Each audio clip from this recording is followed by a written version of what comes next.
Hello students, welcome back to our YouTube channel. Today topic is electric field intensity of a dipole on an axial line. आज का topic हमारा electric field intensity of a dipole on an axial line है. अब इस topic को समझने के लिए हम एक डायग्राम ड्रॉ करते हैं और इस डायग्राम के थ्रू हम इस टॉपिक को समझेंगे. देखिए, सबसे पहले मैंने एक डाइपोल लिया है A और B. इस डाइपोल की जो डिस्टेंस है A से लेकर के B तक की वो मैंने मानी है 2A और जो डाइपोल का मिडिल है उसको नाम दिया है मैंने O. अब डाइपोल जो है उसकी डिस्टेंस मैंने कितनी मानी है A से लेकर B तक की 2A. तो अब O B की जो डिस्टेंस रहेगी वो क्या रहेगी 2A की हाफ हो जाएगी, तो मतलब A, तो O B कितनी हो गई A और ऐसे ही O A कितनी हो गई हमारी A. अब सबसे पहले हम ये समझते हैं कि डाइपोल हमारा होता क्या है. डाइपोल एक ऐसा अरेंजमेंट सिस्टम होता है जिसमें दो इक्वल एंड अपोजिट चार्जेस बहुत पास पास रखे गए हों. मतलब जैसे यहाँ पर -q और +q चार्ज है. अब देखिए, इनका मैग्नीट्यूड तो सेम है कि q और q तो दोनों सेम है, तो लेकिन साइन जो है दोनों के डिफरेंट है. जैसे यहाँ पर माइनस है और यहाँ पर प्लस है. तो जो हमने डाइपोल लिया है उसकी डिस्टेंस हमने क्या ली है 2A. अब देखिए, जो हमारा B पॉइंट है डाइपोल का उससे कुछ दूरी पर हमने क्या लिया है, एक पॉइंट लिया है P, और इसी पर हमें क्या करना है, net electric field intensity find out करनी है. यहाँ पर नेट इलेक्ट्रिक फील्ड इंटेंसिटी बतानी है. अब क्या है, जो हमारा डाइपोल है उससे B पॉइंट पर +q चार्ज रखा है और A पॉइंट पर हमारा -q चार्ज रखा हुआ है. अब देखिए, +q चार्ज के थ्रू जब हम पॉइंट P पर फोर्स लगाएंगे तो इलेक्ट्रिक फील्ड इंटेंसिटी किधर की साइड आएगी, हमारी इधर की साइड आएगी, और उसको हम नाम देंगे E1. ऐसे ही -q चार्ज के थ्रू पॉइंट P पर जब हम फोर्स लगाएंगे तो इलेक्ट्रिक फील्ड इंटेंसिटी हमारी आएगी इधर की तरफ, और इसको हम नाम देंगे E2. अब डाइपोल के मिडिल से मतलब O से P तक की जो डिस्टेंस मानी है वो हमने क्या मानी है, x मानी है. अब देखिए, जो इलेक्ट्रिक फील्ड होता है उसका फॉर्मूला क्या होता है, E = kq/r², और जो हमारी k की वैल्यू होगी वो क्या होगी, k = 1/4πε0. अब हम k की जगह क्या रख देंगे, 1/4πε0. E = 1/4πε/q/r². अब जो हमारी इलेक्ट्रिक फील्ड इंटेंसिटी हम निकालेंगे वो -q चार्ज के लिए निकालते हैं पहले. तो electric field intensity due to -q charge क्या आ जाएगी, देखिए इलेक्ट्रिक फील्ड इंटेंसिटी जो -q चार्ज के लिए आई है वो हमारी क्या आई है, E2 आई है. तो E2 = अब -q चार्ज है तो -q का जो माइनस है वो हमारा आगे आ गया 1/4πε0q/r². मतलब r की जो वैल्यू यहाँ पर रखी जाएगी वो क्या रखी जाएगी, AP. अब देखिए AP क्यों रखी जाएगी, क्योंकि हमारा -q चार्ज के लिए हमने इलेक्ट्रिक फील्ड इंटेंसिटी ली है. तो -q चार्ज से जो हमारी इलेक्ट्रिक फील्ड इंटेंसिटी आएगी, मतलब पॉइंट A से पॉइंट P तक की डिस्टेंस लेनी है हमें.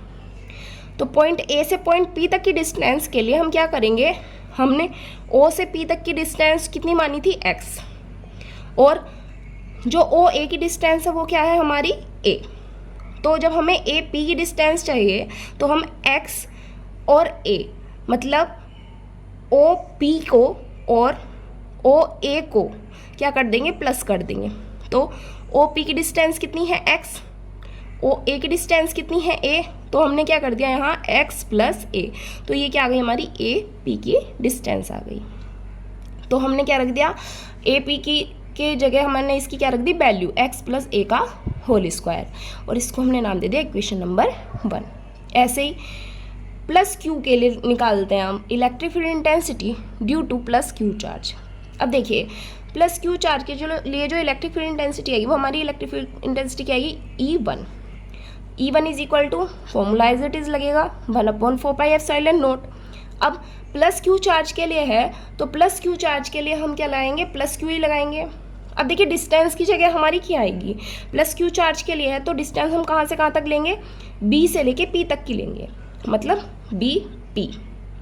अब BP की जो हम डिस्टेंस फाइंड आउट करेंगे वो कैसे करेंगे, देखिए B पी की जो डिस्टेंस है वो बतानी है। अब ओ पी की जो डिस्टेंस है वो कितनी मानी थी हमने, x मानी थी, और हमारे पास ओ बी की भी डिस्टेंस है, कितनी है, a है। अगर मैं क्या करूं, इस पूरी डिस्टेंस में से ओ बी माइनस कर दूं तो हमारी कितनी आ जाएगी, बी पी की डिस्टेंस आ जाएगी। तो मैंने क्या किया, x में से a माइनस कर दिया तो मेरी क्या आ गई, बी पी की डिस्टेंस आ गई।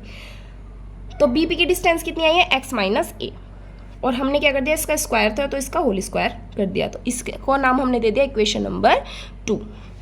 अब हमें क्या बताना है, नेट इलेक्ट्रिक फील्ड इंटेंसिटी बतानी है। तो देखिए नेट इलेक्ट्रिक फील्ड इंटेंसिटी के लिए क्या करेंगे, जो हमारी इंटेंसिटीज़ हैं E2 और E1, हम क्या कर देंगे, इनको प्लस कर देंगे। आप E1 प्लस E2 भी कर सकते हैं और E2 प्लस E1 भी कर सकते हैं। तो हमने क्या कर दिया, E2 प्लस E1 कर दिया।